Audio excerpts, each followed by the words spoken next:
हर हर महादेव दोस्तों, स्वागत है आपका हमारे YouTube चैनल पर। आज की वीडियो में हम सुनेंगे शिव महापुराण श्री रुद्र संहिता तृतीय खंड का 51वां अध्याय, रति की प्रार्थना पर कामदेव को जीवन दान।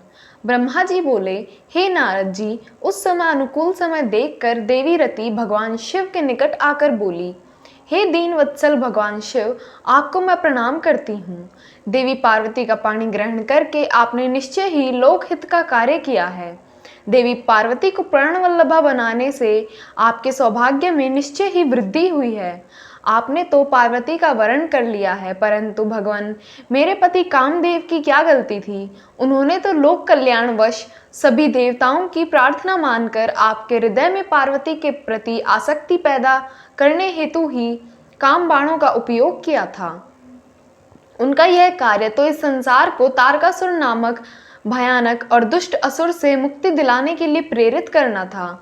वे तो सर्वथ से दूर थे, फिर क्यों आपने उन्हें अपनी क्रोधाग्नि में भस्म कर दिया।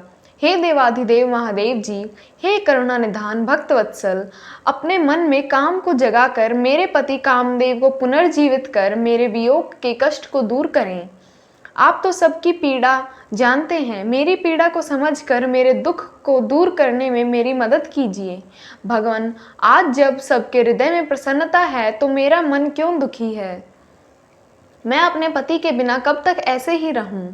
भगवान, आप तो दीनों को दुख दूर करते हैं, अब आप अपनी कही हुई बात को सच कर दीजिए। भगवान, इस त्रिलोक में आप ही मेरे इस कष्ट और दुख को दूर कर सकते हैं। प्रभु, मुझ पर दया कीजिए और मुझे भी सुखी करके आनंद प्रदान कीजिए।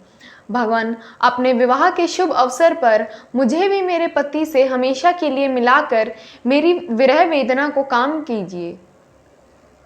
महादेव जी, मेरे पति कामदेव को जीवित कर मुझ दीन दासी को कृतार्थ कीजिए। ऐसा कहकर देवी रति ने अपने दुपट्टे की गांठ में बंधी अपने पति कामदेव के शरीर की भस्म को भगवान शिव के सामने रख दिया और जोर जोर से रोते रोते भगवान शिव शंकर से कामदेव को जीवित करने की प्रार्थना करने लगी। देवी रति को इस प्रकार रोते हुए देखकर वहां उपस्थित सरस्वती आदि देवियां भी रोने लगी और सब भगवान शिव से कामदेव को जीवन दान देने की प्रार्थना करने लगे।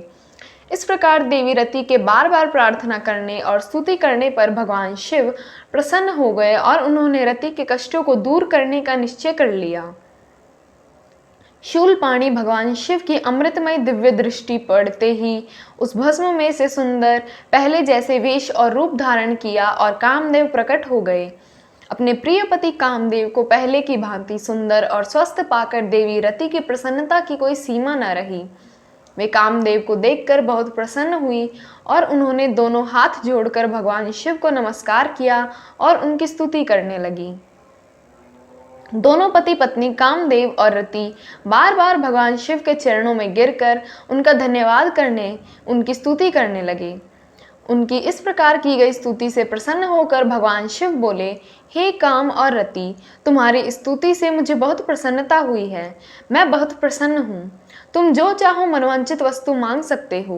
भगवान शिव के ये वचन सुनकर कामदेव को बहुत प्रसन्नता हुई।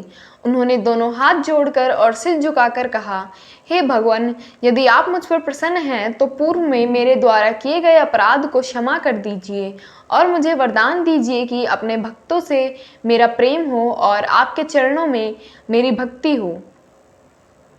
कामदेव के वचन सुनकर भगवान शिव बहुत प्रसन्न हुए और बोले, तथास्तु, जैसा तुम चाहते हो वैसा ही होगा। मैं तुम पर प्रसन्न हूँ। तुम अपने मन से भय निकाल दो। अब तुम भगवान श्री हरि विष्णु के पास जाओ। तत्पश्चात कामदेव ने भगवान शिव को नमस्कार किया और वहां से बाहर चले गए। उन्हें जीवित देखकर सभी देवता बहुत प्रसन्न हुए और बोले कि कामदेव, आप धन्य हैं। महादेव जी ने आपको जीवन दान दे दिया है। तब कामदेव को आशीर्वाद देकर पुनः विष्णु अपने स्थान पर बैठ गए। उधर भगवान शिव ने अपने पास बैठी देवी पार्वती के साथ भोजन किया और अपने हाथों से उनका मुख मीठा किया। तत्पश्चात शैलराज की आज्ञा लेकर शिवजी पुनः जनवासे में चले गए। जनवासे में पहुंचकर शिवजी ने मुझे, विष्णु जी और वहां उपस्थित सभी मुनिगणों को प्रणाम किया। तब सब देवता शिवजी की वंदना और अर्चना करने लगे।